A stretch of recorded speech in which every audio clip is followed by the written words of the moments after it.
Hola trotamundos, bienvenidos, bienvenidas a Un Gran Viaje. Soy Pablo Strubel, autor de la web y el libro Cómo preparar un gran viaje y organizador de las jornadas de los grandes viajes.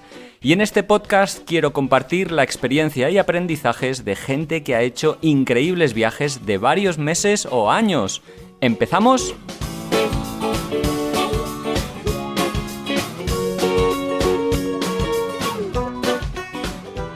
Hola, viajeros, viajeras, ¿qué tal? ¿Cómo estáis? Espero que muy bien, espero que un poco mejor que yo, que no sé si me notáis la voz un poco nasal.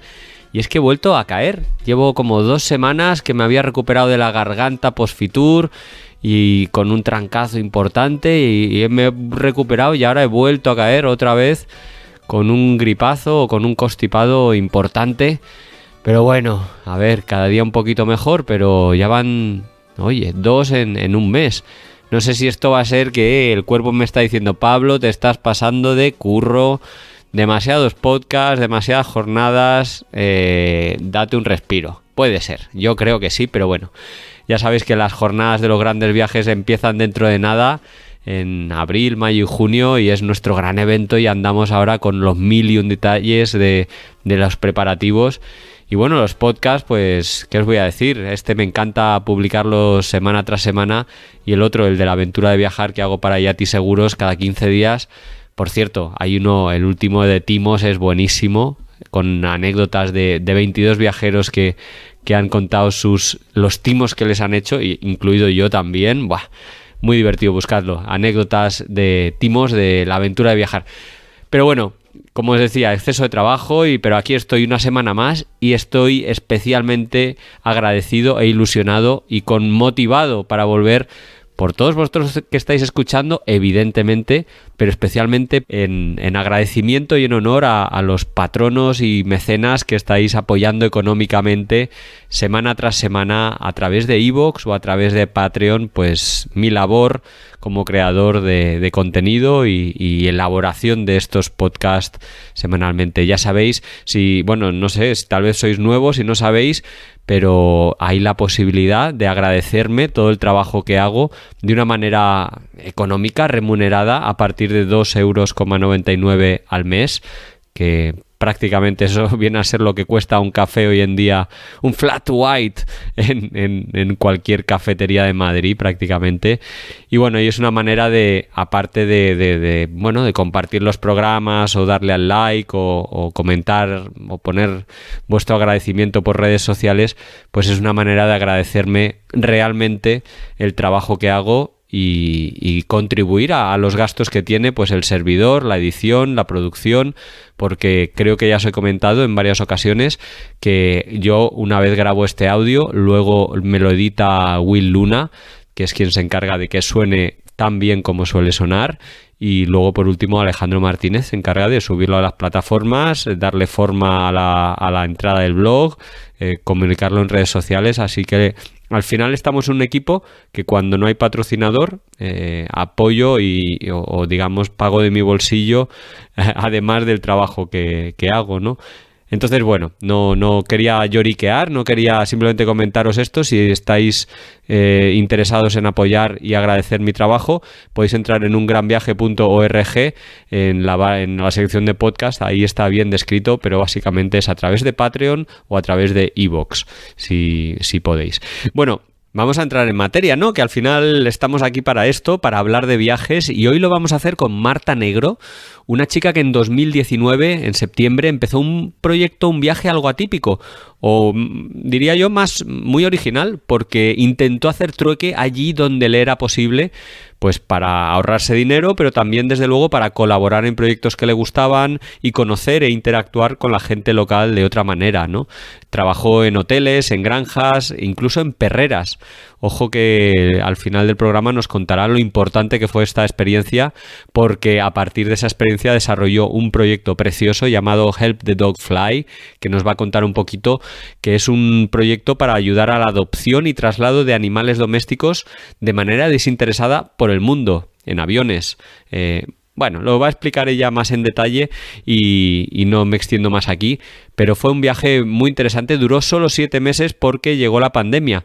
Ella empezó en Polonia, recorrió Lituania y Letonia haciendo autostop, luego llegó a Rusia y atravesó en pleno invierno todo lo que es Siberia hasta el lago Baikal, haciendo el transiberiano y después, un poquito cansada de tanto frío, pues ya voló a Tailandia, donde se encontró con su novia, y en Myanmar, que es donde le pilló la pandemia, y que le obligó pues a regresar, ¿no? Viendo cómo se cerraban fronteras y la incertidumbre que se generaba.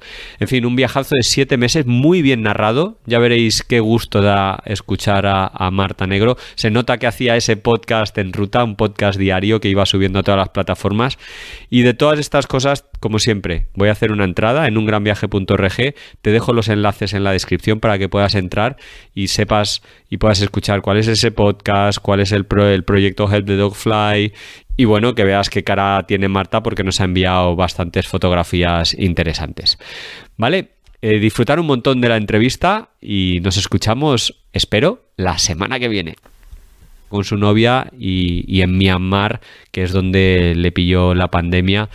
Y que le obligó pues a regresar, ¿no? Viendo cómo se cerraban fronteras y la incertidumbre que se generaba. En fin, un viajazo de 7 meses muy bien narrado. Ya veréis qué gusto da escuchar a Marta Negro. Se nota que hacía ese podcast en ruta, un podcast diario que iba subiendo a todas las plataformas.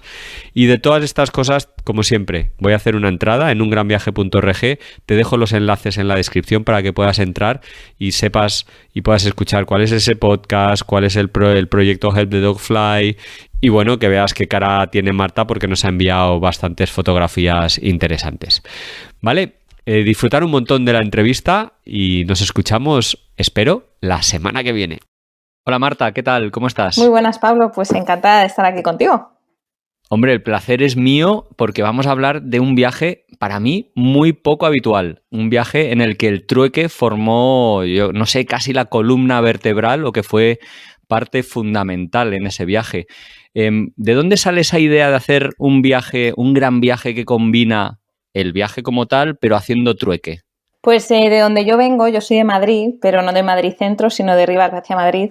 Existe una iniciativa con todos los vecinos que se llaman los bancos del tiempo, que básicamente consisten en que todos los vecinos, siempre hay una habilidad en la que destacan o que se les da bien, y entonces la ofrecen, ya sea, por ejemplo, yo paseo muy bien perros, pues yo me ofrezco para la comunidad para pasear perros. Entonces, si alguien me pide esos servicios, pues me pagan con un cheque de 1 hora.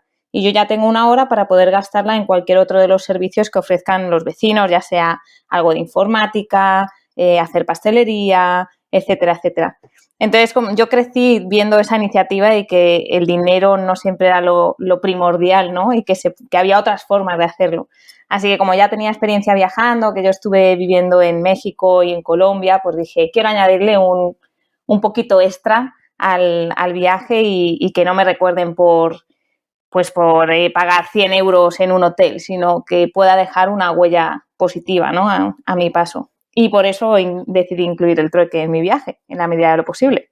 Sí, pero te fuiste por unos destinos, Polonia, Lituania, Letonia, Rusia y luego Tailandia y Myanmar, en el que tal vez no estaba tan estructurado el trueque como sí que estaría en Rivas. O sea, ¿cómo se hace para encontrar o ofrecer tus servicios a cambio del trueque? Sí, ¿cómo se lleva a cabo esto? ¿Cómo se materializa? Pues como bien dices, yo no sabía que en todas esas zonas no se daba tanto el trueque. De hecho, antes de salir de viaje contacté con la Asociación de los Bancos del Tiempo de España, y estoy hablando con el presidente y tal, y me decía, Marta, es que tienes que ir a Sudamérica porque ahí es donde está la mayor cantidad de bancos del tiempo, no en Asia, que no se conoce mucho.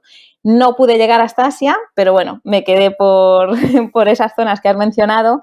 Y básicamente utilicé plataformas que seguramente muchísimas personas conocen, que son Couchsurfing. A raíz de ahí, hablando con la gente, pues pude establecer diferentes intercambios.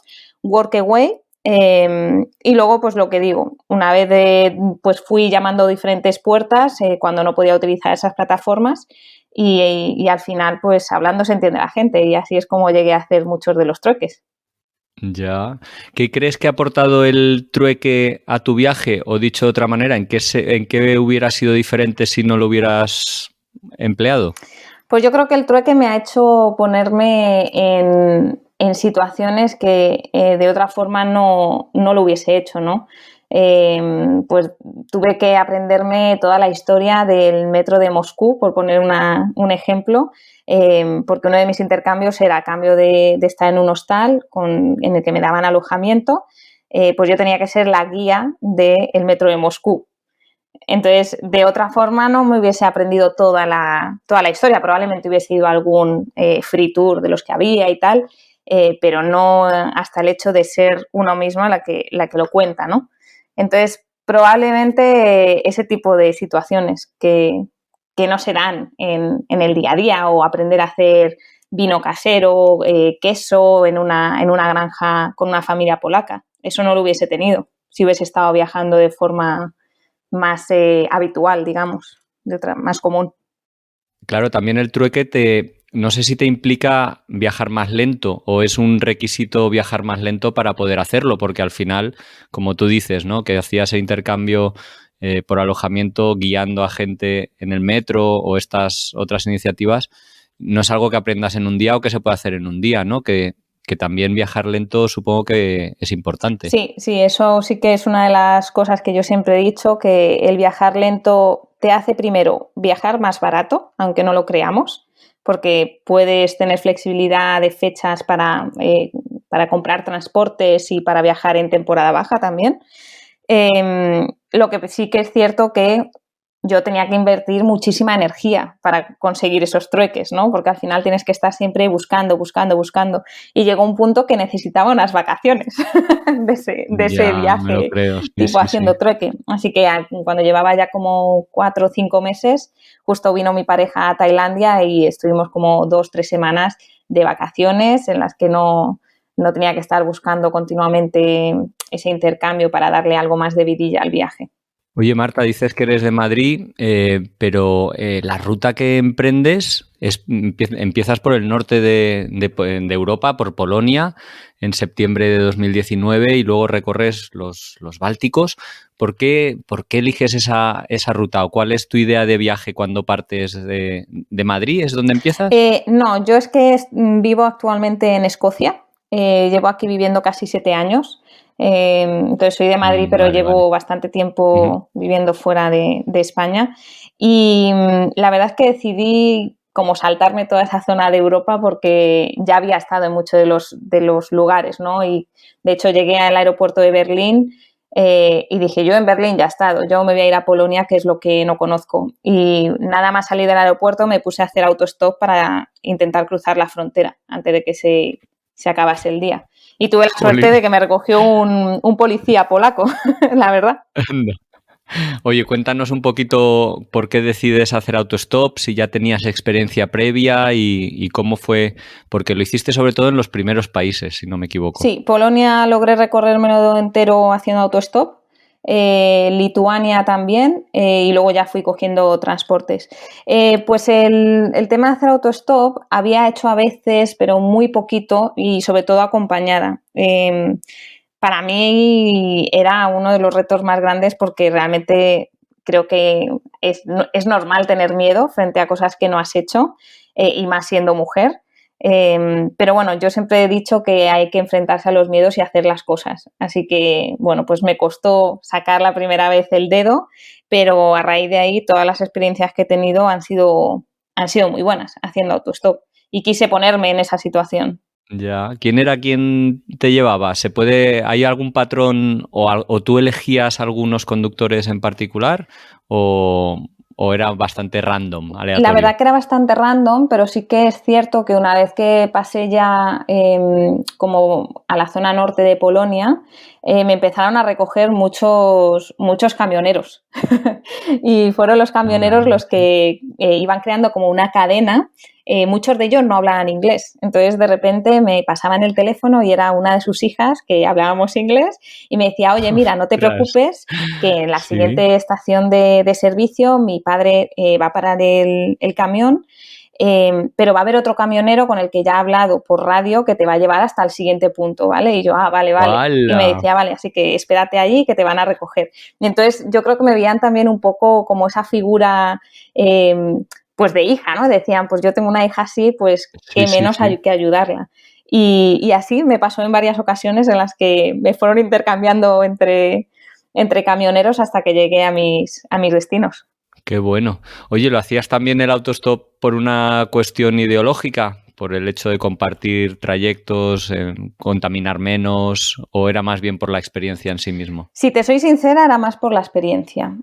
Claro que eso ayuda a nivel ecológico, pero no voy a mentir, y era por la experiencia y por quitarme esa espinita de que era algo que tenía pendiente siempre de haber querido Mm. hacer. Oye, si te pido que me traigas o recuerdes alguna experiencia de autostop memorable o que te llegara, aparte de esta que has dicho, ¿no? Que es muy potente que te fueran organizando Sí, los trayectos. Qué tal ha resultado? O cuéntanos alguna, si te pues acuerdas. hay otra que en la mayoría de las ocasiones siempre eran hombres los que me recogían, y en todos los trayectos solo hubo una mujer que paró, y fue muy curioso porque esta mujer me contaba que iba a la iglesia, que iba, pues, que era creo que era domingo, si no recuerdo mal. Y entonces me empezaba como un poco a preguntar sutilmente que en lo que yo creía y tal, y yo, bueno, yo no estoy bautizada, mis padres siempre Mm. pues quisieron que yo tomase la decisión cuando fuese adulta de si quería bautizarme o no. Entonces esta mujer me empezó a contar que ella lo que hacía era exorcismos en la iglesia y ¡Hoy va! que sí. Y entonces, bueno, pues que eso es a lo que se dedicaba, ¿no? Que para eso en ese momento iba a la iglesia y que intenta sacar el mal de la gente y tal. Entonces, bueno, sí que es cierto que no me hizo nunca ningún mal comentario ni nada por no estar bautizada, pero sí que al final, cuando ya paramos, me dio la mano y me dijo, bueno, espero que durante el trayecto te puedas bautizar y bueno, pues que Dios te proteja y tal, ¿no? Y yo, bueno, pues nunca se sabe, pero no creo, pero pues nada. Y fue así una anécdota curiosa, ¿no? De encontrarme una Mm. mujer pues que se dedicaba a intentar sacar el mal de la gente en la iglesia. Sí, sí, ya lo creo. Además que el autostop pues te regala la oportunidad de convivir o estar tiempo con gente que de otra manera, bueno, nunca creo que hubieras conocido, ¿no?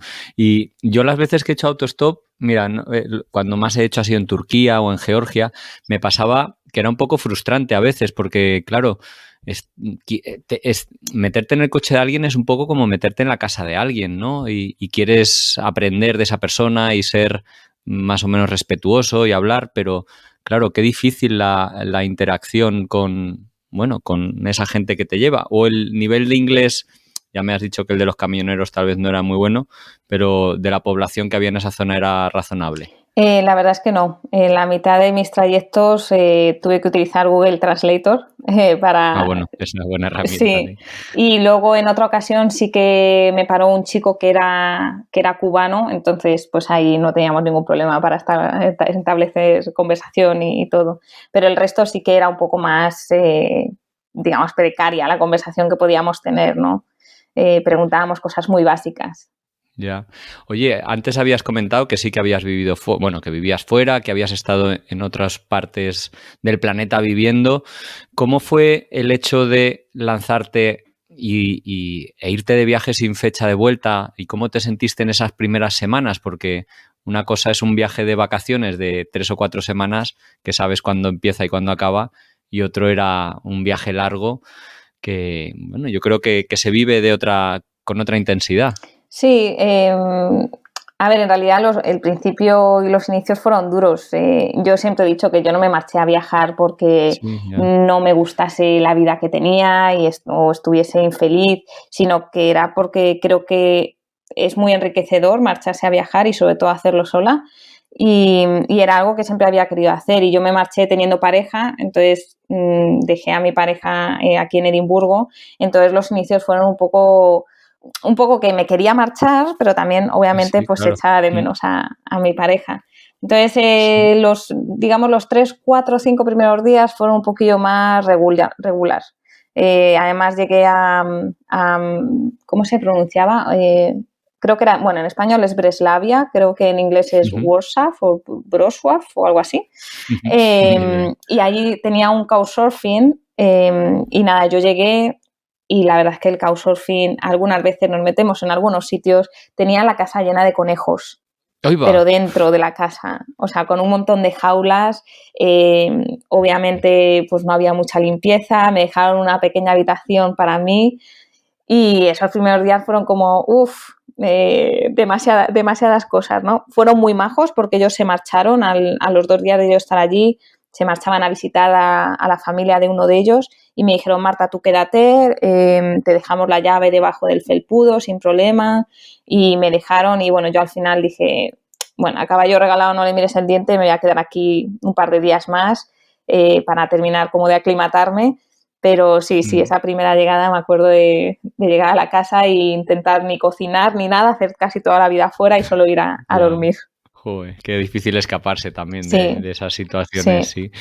Oye, hablabas de tu pareja y es verdad y de tu trabajo, que no es que tuvieras, no es que estuvieras insatisfecha con tu vida, que es algo que sí que pasa con muchas personas que se lanzan a hacer un gran viaje. Es como, bueno, yo en mi caso, en mi primer gran viaje, era un poco como borrón y cuenta nueva, ¿no? Estaba cansado, harto de mi vida, estresado, y dije, mira, me voy a hacer este viaje y ya luego veré qué hacer con mi vida.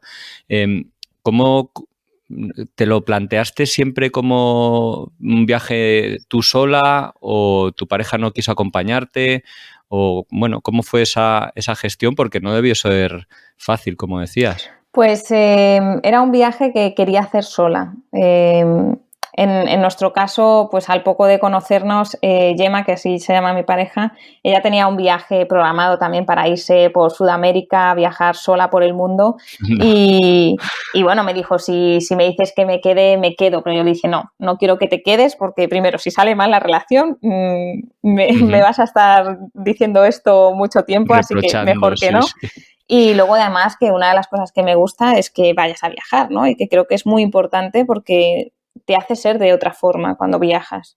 Entonces ella se marchó como 6 meses, luego nos encontramos en Perú y estuvimos viajando como 3 meses por Perú, y luego ya llegó que era mi turno de marcharme. Qué guay. Entonces, bueno, en este caso, por parte de la pareja, siempre he tenido el apoyo, ¿no? De, pues ve a hacerlo porque es que si no te vas a arrepentir de no haberlo hecho.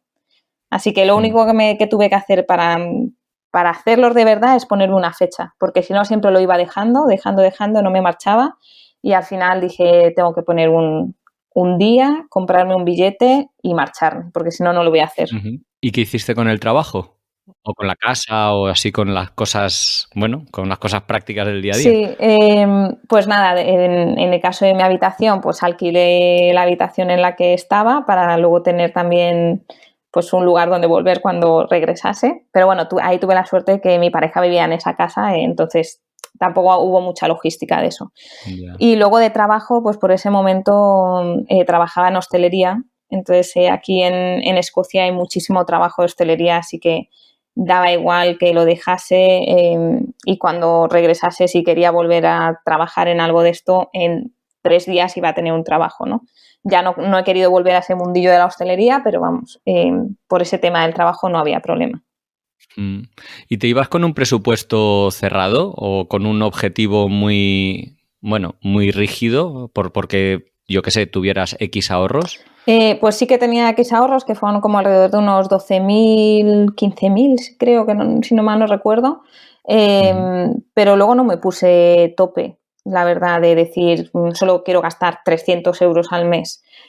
Porque si había alguna experiencia que, pues obviamente yo sabía que iba a tener que pagar cosas y no me quería quedar sin hacer nada por el tema de dinero, ¿no? Entonces no me puse nunca límite. Lo que pasa que yo sí que voy mirando dónde me gasto el dinero. No me gusta derrochar, digamos, Ya. porque así puedo garantizarme que el viaje podía seguir durante más tiempo si conseguía Ujú. ser conservadora, digamos, gastando el dinero. Oye, pero además, yendo en autostop al principio, haciendo trueques y demás, oye, usando Couchsurfing, al final seguro que los primeros meses fueron muy económicos. Gastaba muy poco, muy, muy poco. O sea, entre 300 euros al mes, Buah, a lo no es mejor nada. 400 cuando tenía que comprar algún vuelo. El mes que más gasté creo que fueron 700 porque eran las 3 semanas que estuve de vacaciones con mi chica allí en Tailandia. Pero si no, más o menos gastaba eso, alrededor de 300, 400 euros. ¿Tú sabías que se podía viajar tan barato? Porque es que eso es un aprendizaje también. Mucha gente cuando no piensas en hacer un gran viaje dices, ostras, que tengo que ser rico, ¿no? Porque comparas ahí tus meses de vacaciones o tus semanas de vacaciones que, bueno, gastas, no diré, no derrochas, pero sí que no te privas tanto de cosas y dices, joder, si tengo que hacer esto durante 12 meses a este ritmo, tengo que ser rico para poder sufragarlo. Pero luego es verdad que yo creo viajando se aprenden mil y una maneras bueno, gastar poco. Sí, a ver, yo siempre he recomendado marcharte con, digamos, un colchón. Yo sabía que mi viaje acabaría no cuando me quedasen 0 euros en la cuenta, sino que siempre quería tener como, no sé, a lo mejor 2.000, 3.000 euros allí por si acaso, porque si hay emergencias necesitas a veces tener ese dinero, ¿no? Pero yo sí que sabía que podía viajar barato porque cuando estuve viviendo en México, yo estudié el último año de carrera en México y pude recorrer casi todo el país gracias también a ser estudiante, porque allí en época vacacional los estudiantes tienen el 50% de descuentos en transportes. Entonces yo aprovechaba y yo me marchaba siempre que podía a visitar diferentes zonas del país, a ver las ballenas y también utilizaba Couchsurfing muchas veces, ahí más por estar en contacto con la gente local, ¿no? Claro. Pero sí, yo nada más llegar allí a México, por ejemplo, había hablado con una chica a través de Couchsurfing que me acogió en su casa y resultó ser una profesora de la universidad a la que iba a estudiar. O sea, que de otra forma no se logran esos contactos, ¿no? Por eso también me gustaba Ya. utilizarlo. La verdad es que el couchsurfing, yo creo que en general crea unas experiencias súper positivas y te abre unas puertas, bueno, a ver cómo vive la gente en los lugares, su cultura, sus tradiciones, pero también es verdad que a veces que te mete en alguna situación un poco desagradable. Yo recuerdo escuchar en tu podcast que contabas, bueno, luego hablaremos de que tenías un podcast, pero que contabas que en Polonia tuviste una situación un poco desagradable, ¿no? En la Sí, capital. sí, en la capital de Polonia.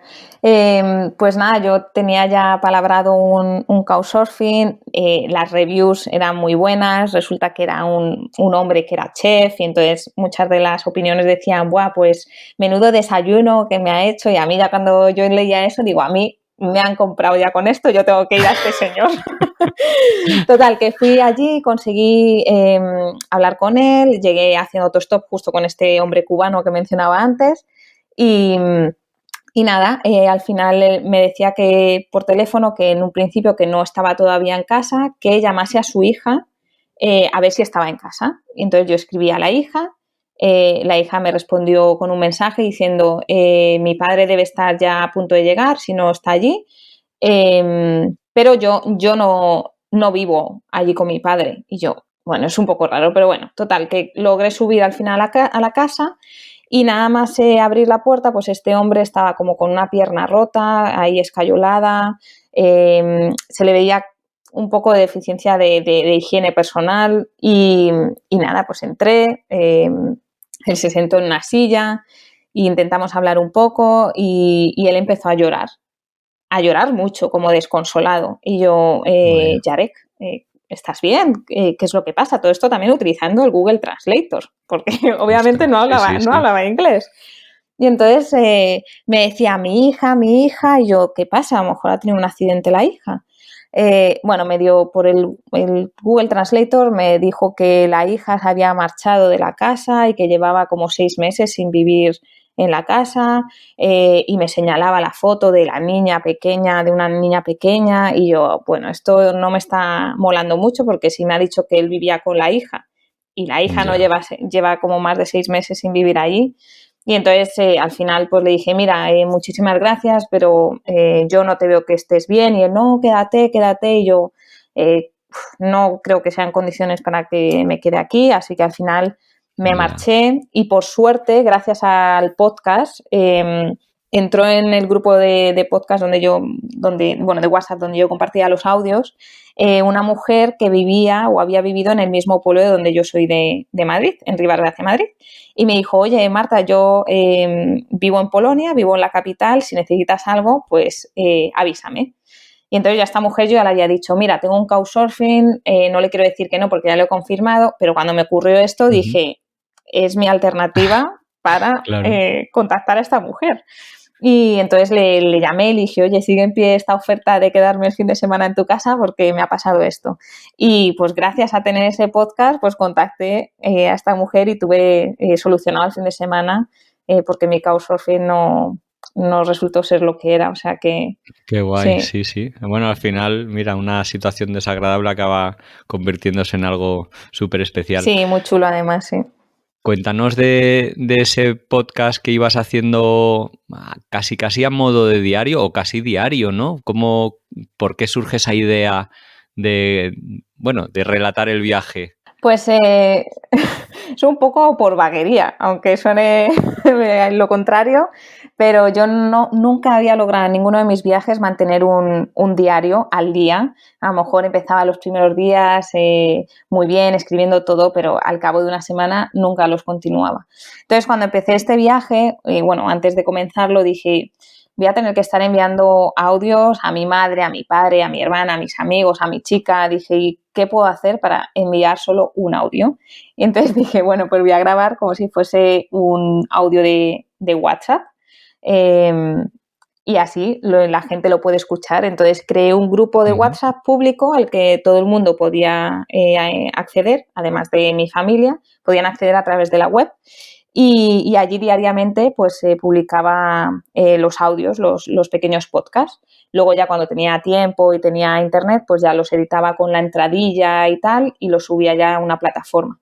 Pero casi que pudieron vivenciar casi en directo la vuelta o el viaje que hice. Iba a decir la vuelta al mundo, pero el viaje que hice casi retransmitido en directo. Qué guay, ostras, qué guay, sí. Y luego, de hecho, está disponible, ¿no? Todavía para si alguien quiere animarse, ¿dónde lo pueden encontrar y cómo? Pues pueden entrar si quieren en la página web que es truequeandtravel.com o si no en Anchor, en Anchor FM buscan Marta Negro o La Vuelta al Mundo haciendo trueque y seguro que lo encuentran. Yo creo que en iVoox también está, iVoox, si no me equivoco, sí. ¿no? Yo lo escuchaba algunos episodios por ahí. Qué guay la iniciativa. Oye, ¿se te ha escapado una cosita? ¿Se te ha escapado que ibas a dar la vuelta al mundo? Y es verdad que no te he preguntado al respecto. Esa era la idea inicial y que, no lo pudiste hacer. ¿Qué sucedió?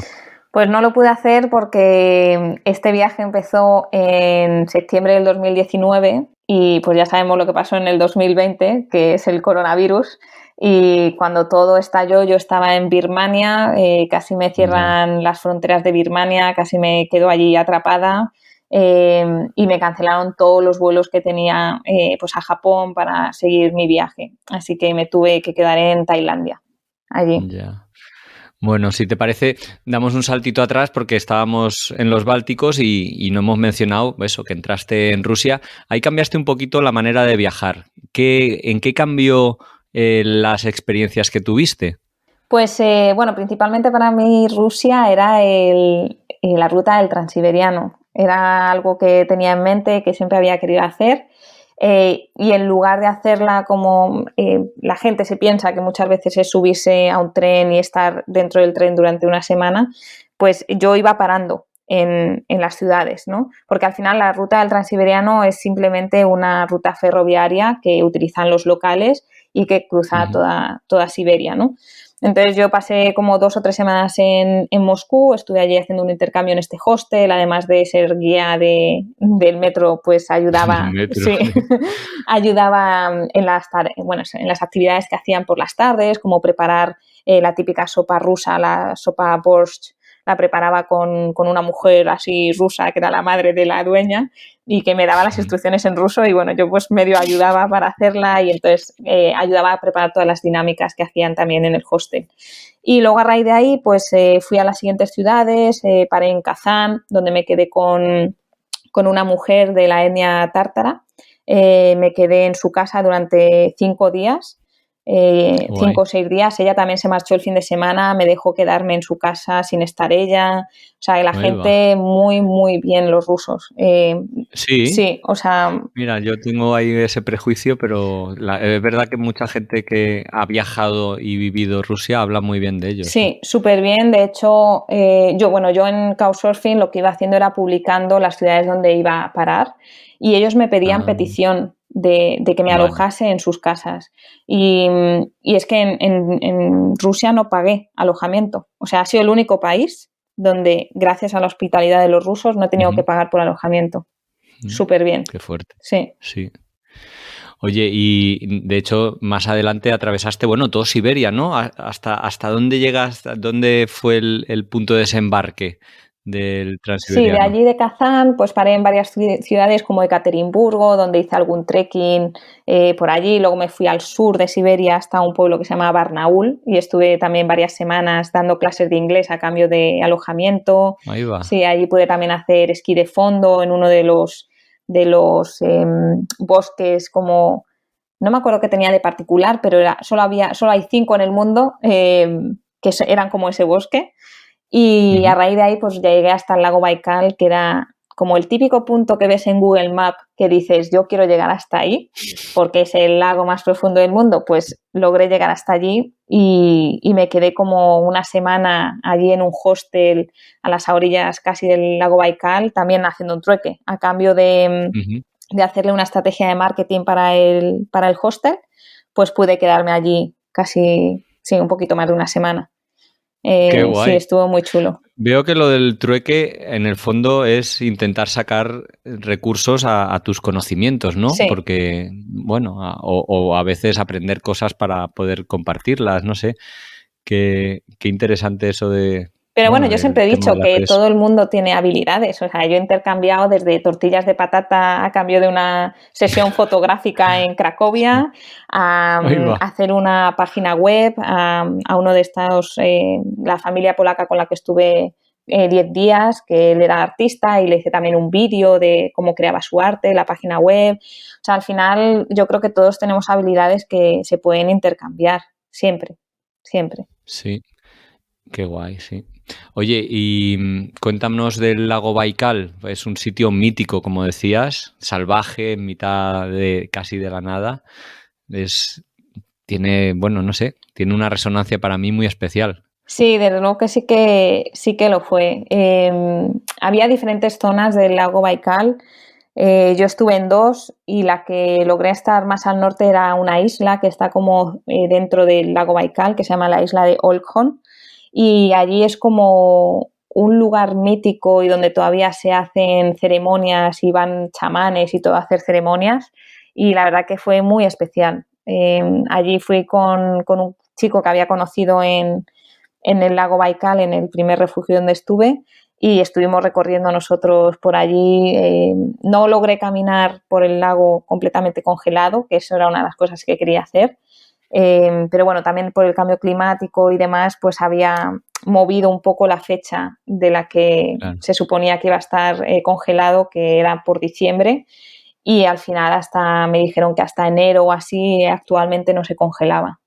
Oye, estoy flipando, claro, estoy cayendo en la cuenta ahora que te fuiste en pleno invierno a cruzarte los Bálticos, Rusia, pero, o sea, eso es un poco, no sé, kamikaze o te encanta el frío. No me encanta el frío, a pesar de estar aquí en Escocia, yo soy más de calor, pero dio la casualidad de que viví el frío de Siberia. Y la verdad que fue duro, llegué hasta menos 30 grados, era la primera vez que notaba de salir a la calle y cómo se te congelaba la nariz por dentro al respirar. Era una sensación muy curiosa. Y luego sobreviví gracias a que en esta escuela de inglés donde yo ayudaba, me dijeron, mira, aquí se ha quedado un abrigo que se lo ha dejado alguien de plumas y tal, y gracias a que me dejaron ese abrigo y me dijeron, llévatelo, sobreviví, porque si no, ya te digo yo que no estaba bien preparada para esas temperaturas.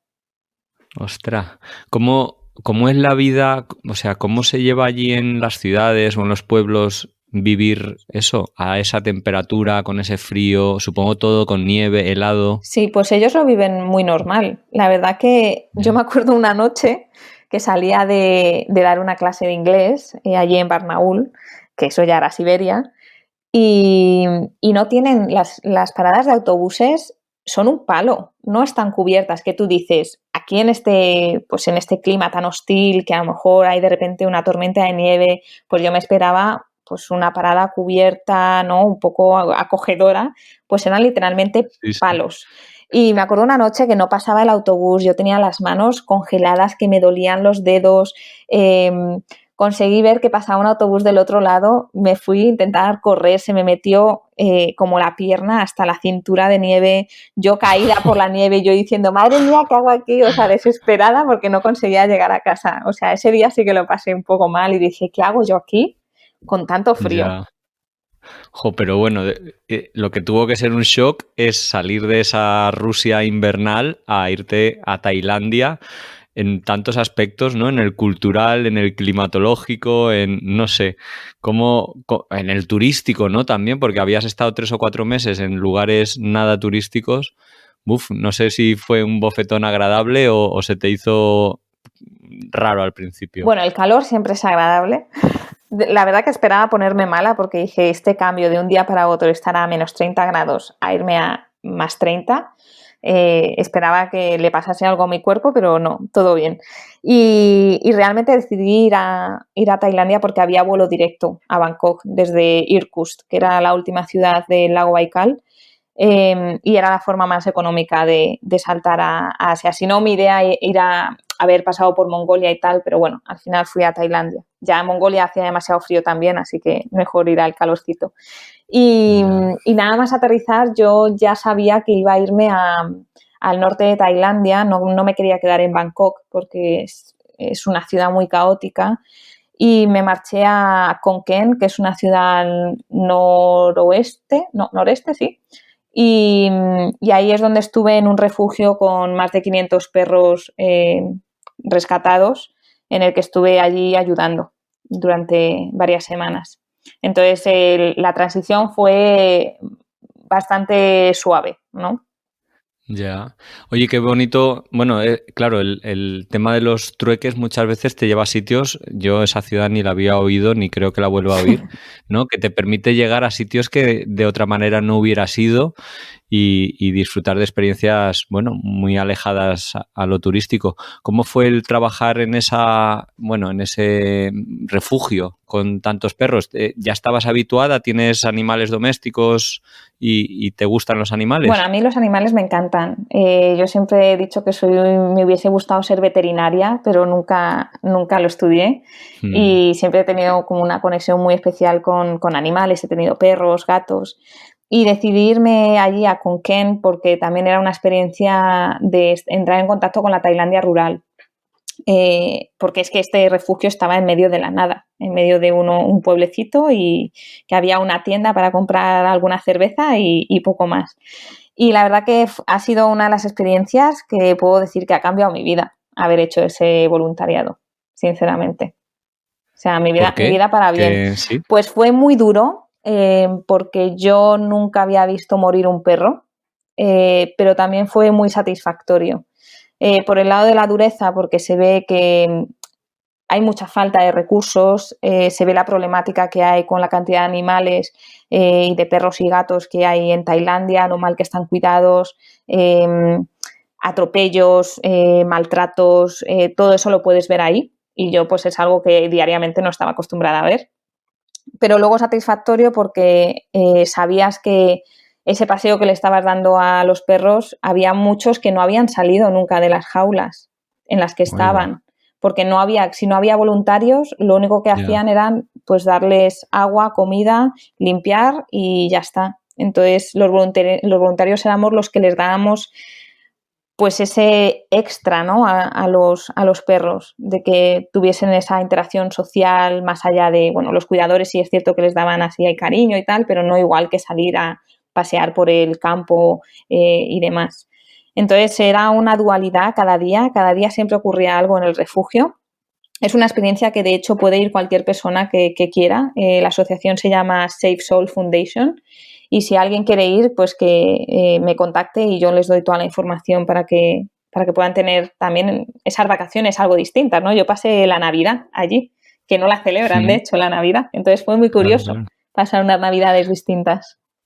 Sí, oye, además decías que esta estancia en el refugio te cambió la vida y supongo que también determinó o impulsó un proyecto que he conocido a posteriori que se llama Help the Dog Fly y que me gustaría preguntarte, aunque sea avanzarnos en el tiempo, porque este proyecto lo has empezado una vez acabó el viaje y una vez volviste, creo que tuvo un poco que ver, ¿no? este refugio con este proyecto. Sí. Cuéntanos en qué consiste y qué te ha motivado a arrancarlo. Pues uno de los primeros días que yo creo que fue el primer día que llegué, me dijeron, Marta, tú empieza a entrar a las jaulas y empieza a interaccionar con los perros, te puedes sentar en los bancos de bambú que hay para que te empiecen a conocer. Y entonces yo recuerdo entrar en la primera o segunda de estas jaulas, que bueno, eran grandes, o sea, un run que se llama, y había 3 perros, uno que era como un zorro que no paraba de dar vueltas para arriba y para abajo, otro que no se acercaba y luego una perrita que se me acercó una vez que yo ya estaba sentada porque tenía una herida en la cabeza. Y por ese entonces pues nos contactábamos siempre por un chat que teníamos con el refugio y decíamos, oye, este perro tiene una herida, ¿qué hago con él? Tal. Y me dijeron, tráelo a la clínica. Entonces yo cogí a la perrita y me la llevé a la clínica. Y durante ese tiempo que estuve yo era la encargada de estar de ayudante en la clínica, sacaba todos los animales de las jaulas diariamente, les ponía en la mesa del veterinario y simplemente les sujetaba y les acariciaba mientras o bien les limpiaban las heridas o cualquier procedimiento, ¿no? Entonces esta perrita pues empezó que en los primeros días no quería que nadie la cogiese, de hecho intentaba morder, pero claro, yo la había cogido el día de antes y a mí no me había intentado morder. Y entonces empecé a ver ese cambio de que cuando yo llegaba y la sacaba de la jaula, estaba bien conmigo, se empezaba a alegrar y me empezaba a mover la cola. Y entonces, hablando con mi pareja, le dije, si adoptase alguna vez o tuviese que adoptar algún perrito de aquí, creo que sería esa perrita. Y entonces Gemma me dijo, ¿y por qué no lo haces? Y yo, pues porque ya en su momento tenemos ya otro perrito aquí en Escocia. Sí. Y dije, ¿y porque es que el procedimiento de traer un perro desde Tailandia a Europa debe ser muy complicado? Y me dijo, te vas a arrepentir si no lo haces. Y entonces pensándolo dije, efectivamente, me voy a arrepentir y creo que vivir con arrepentimiento es una de las peores cosas que puedes hacer en la vida. Así que a partir de ese momento empecé el procedimiento de adoptar a esta perrita tailandesa, que actualmente se llama Tispa, porque en su momento no tenía nombre. Y entonces es un proceso que se tardan como unos 3 meses, entre 3 y 4, en tener todos los papeles listos, porque hay que enviar la sangre a un laboratorio de Europa para que se vea que no hay rabia o que tiene los anticuerpos suficientes para la rabia, etcétera, etcétera. Entonces yo dije, bueno, pues que la perrita se quede aquí mientras se preparan todos los papeles y yo me voy a viajar y continúo mi viaje. Y ahí es donde cambié mi rumbo y en lugar de seguir mi idea, que era cerrar el círculo de irme a Canadá y cerrar toda la historia, pues me decidí quedarme por Asia. Dije, me quedo así por Japón, Indonesia y tal, y siempre pues puedo volver a Tailandia y que el último lugar sea Tailandia y desde aquí volamos las dos a Europa cuando sea, ¿no? Y ese era el plan. Ese era el plan. Vino la pandemia, tuviste que regresar. Exactamente. ¿Y cómo remataste la adopción y qué tuvo que ver en este proyecto? Pues cuando ocurrió todo lo de la pandemia, en marzo, yo estaba en Birmania, estaba recorriendo por allí y bueno, Birmania tiene frontera con China, entonces fue uno de los primeros países que, de hecho, cuando yo entré, tengo en el pasaporte una pegatina que pone libre de coronavirus y eso era febrero del 2020 y el libre de coronavirus era que te medían la temperatura y ya está. Y entonces ellos decían siempre, no, en Myanmar no hay coronavirus, siempre se escuchaba eso y yo decía, es imposible que no haya coronavirus. Digo, lo que pasa que es que no tienen recursos para ver si la gente tiene coronavirus, ¿no? Al final era ese el problema. Y entonces decidieron, después de un mes que yo estaba allí, ya decidieron empezar a cerrar la frontera, todas las fronteras, con Tailandia, con todo. Y yo recuerdo que me quedaban como 2 días y dije, yo no me quiero quedar encerrada en Birmania. Si me quiero quedar bloqueada en algún sitio, prefiero que sea en Tailandia, que tengo el refugio, que me puedo quedar allí a trabajar y a estar con mi perrita hasta que todo esto pase. Entonces ese era el plan. Dije, bueno, me quedo 2 meses más, que es lo que le quedaba para que acabasen de prepararse los papeles, y mientras pues estoy aquí. Pero claro, la situación se empezó a complicar, la familia empezaba, Marta, que esto no es como parece, que ahí estás como un poco aislada, pero esto se está haciendo muy grande, tal. Y al final pues tuve que poner en balance de decir, ¿qué hago? ¿Me voy más cerca de mi familia por si algo sucede, estar cerca, o me quedo aquí? Y pues tuve que poner obviamente a la familia por delante y me marché sin llevarme a la perrita. Entonces, ya estando en Europa, pues dije, una vez que pasen estos 2 meses, ¿cómo me traigo yo a la perrita sin estar yo con ella? Y Claro, entonces estuve claro. investigando y estaba la opción de un vuelo de carga que cuesta alrededor de unos 2.000 euros más o menos, una compañía que te gestiona todo y trae más perros, que costaba como 800, 900 euros, y luego descubrí que estaban los voluntarios de vuelo, que básicamente son viajeros como podía ser yo en un tiempo atrás, que van a hacer el mismo trayecto que el animal necesita y que se ofrecen a llevarlo por ti. Y entonces tú solo Ahí pagas va. el ticket de la mascota, que en este caso rondan, depende de la compañía, pero entre 250 a 350 euros. O sea, es un ahorro muy grande de esos Sí, sí. 2.000. Y entonces yo empecé a buscar como loca cómo puedo encontrar un viajero, porque no muchos viajeros lo conocen. Yo he estado viajando muchísimo tiempo y yo no sabía que podría haber estado haciendo esta función y estar ayudando a animales mientras viajaba. Y resulta que se utilizan mucho los grupos de Facebook. La gente publica Ya. allí los perritos o los gatos que necesitan viajar, algunos viajeros se ofrecen, pero con el hándicap de que toda esa información se pierde por el sistema de feed que hay de Facebook. Entonces yo me acuerdo de estar todos los días metiéndome en Facebook, intentando publicar que necesitaba a alguien, tal, pero bueno, long story short, yo conseguí traer a la perrita a Escocia y después pensé, hay un montón de gente que estoy segura que ha vivido esta situación estresante, porque realmente fue estresante, Mm. de no tener a tu mascota contigo y de no encontrar a nadie. Y entonces dije, ¿y si creo una plataforma donde sea mucho más sencillo la búsqueda, donde haya un buscador tanto de viajeros como de mascotas y que de forma mutua se puedan buscar entre ellos y hacer un match, ¿no? Y así es como surgió la idea para crear geldedogfly.com. Qué guay, sí, sí.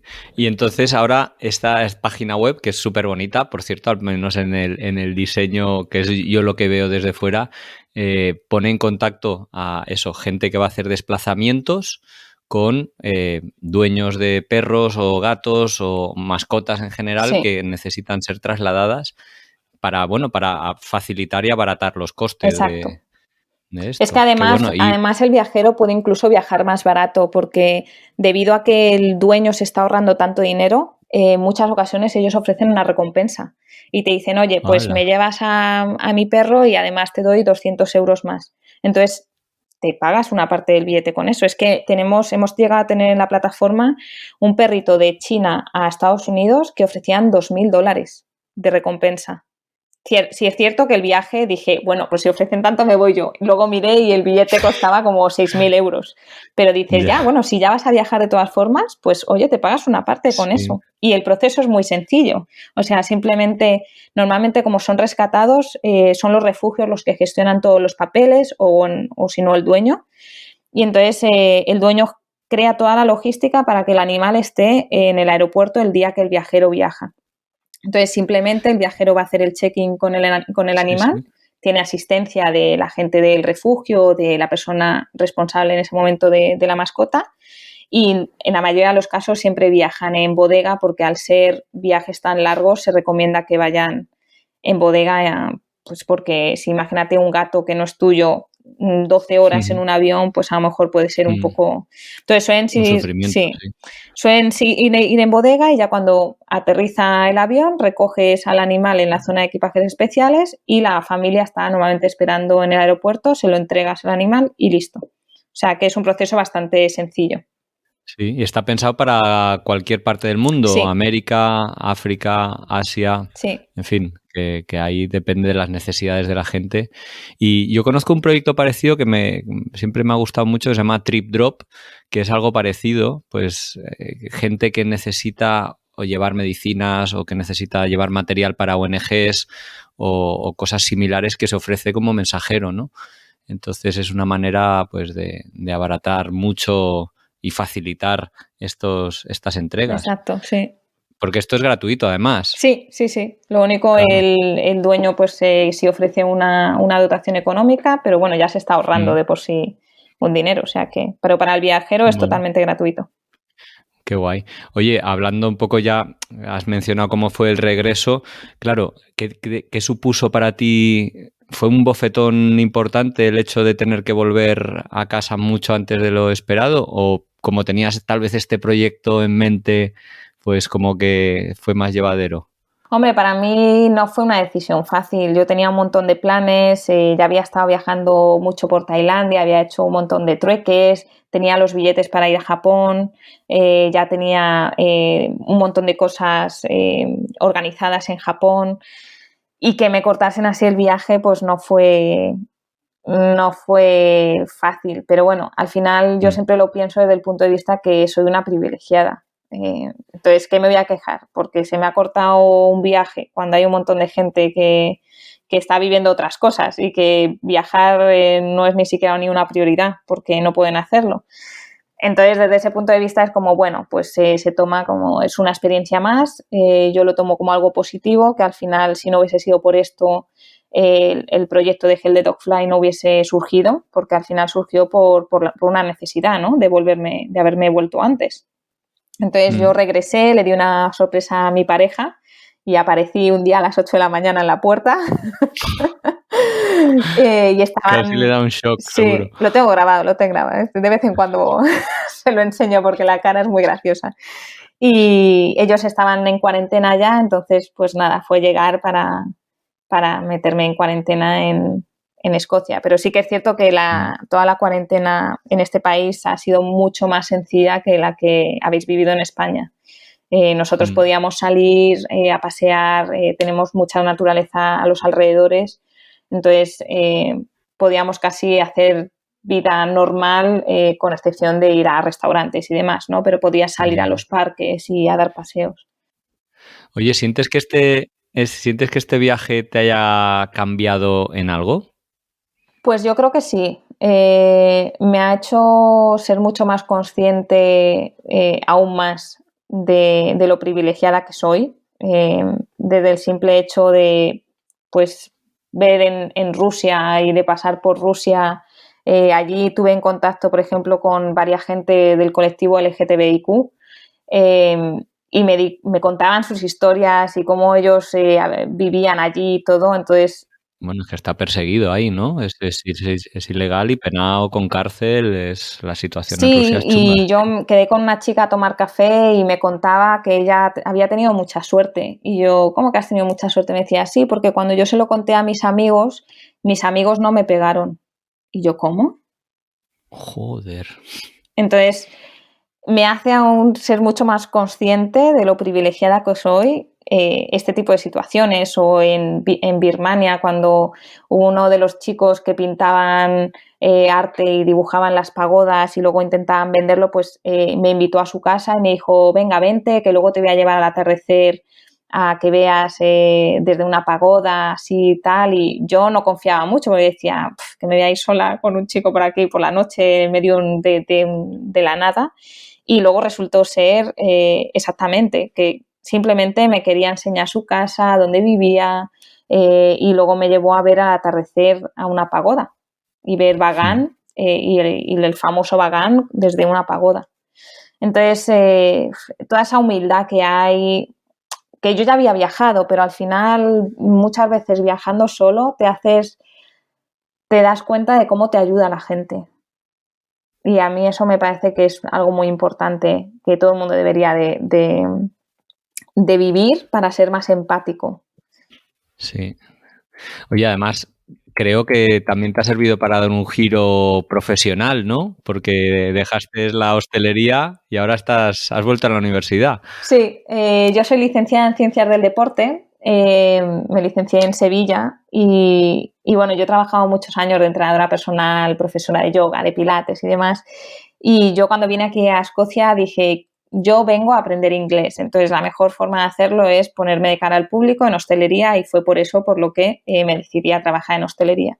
Y después del viaje dije, ya no quiero trabajar de entrenadora personal y me decidí meter en la universidad de nuevo a estudiar diseño y desarrollo web, porque uno de mis objetivos también es, si no es poder trabajar en Hell the Dog Fly full time, es lograr tener un trabajo en remoto donde pueda ayudar a los animales de otra forma, porque eso es otra cosa que me ha dado también el viaje, es a concienciarme aún más sobre los animales, ya sea perros, elefantes, todos los animales que he visto en refugios, en santuarios.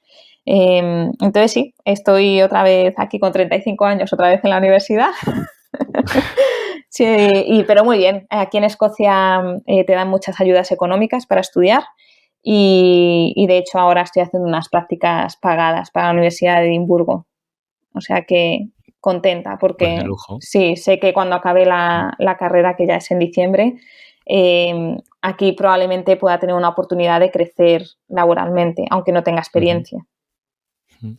Además es un trabajo muy nómada, Sí. en el que te estás orientando, con lo cual a personas como tú es, yo creo, un plus en esa reorientación laboral. Sí, es la idea, para luego poder no tener que estar aquí con el frío todo el tiempo, que a veces se hace duro, que en invierno cuando atardece a las 2 de la tarde es duro. Ya lo creo, ya.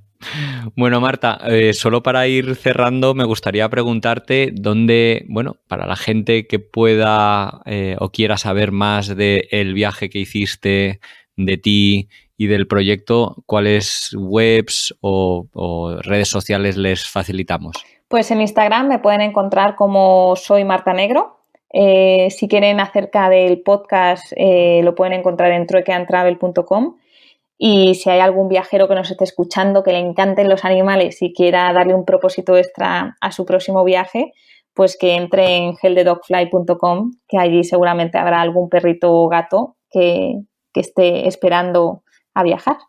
Pues una iniciativa preciosa, Marta, enhorabuena y muchísimas gracias por tu tiempo. Me ha encantado conversar contigo y saber más de ese viaje y de los trueques. Pues nada, muchas gracias a ti, Pablo, que hablar de viajes siempre es un placer. Sí. Bueno, hasta muy pronto, Marta. Cuídate, chao.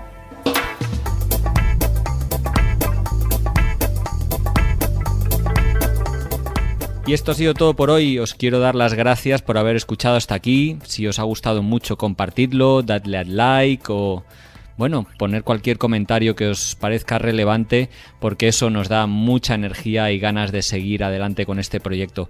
Un saludo a todos los oyentes de Radio Viajera, iVoox, iTunes, Spotify o allí donde nos estéis escuchando y hasta la semana que viene.